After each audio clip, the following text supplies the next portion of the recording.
कभी अचानक शरीर में करंट जैसा झटका महसूस हुआ? ऐसा क्यों होता है?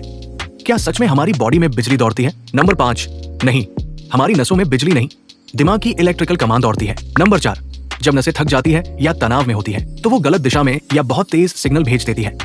इसे नर्व मिसफायर कहते हैं। नंबर 3, लंबे समय एक पोज में बैठे रहने से नस दबती है, फिर खून वापस आने पर झंझाट होती है। नंबर 2, सोते सोते झटका लगता है। ये दिमाग का इमरजेंसी अलर्ट टेस्ट है, वो चेक करता है कि शरीर पूरी तरह कंट्रोल में है या नहीं।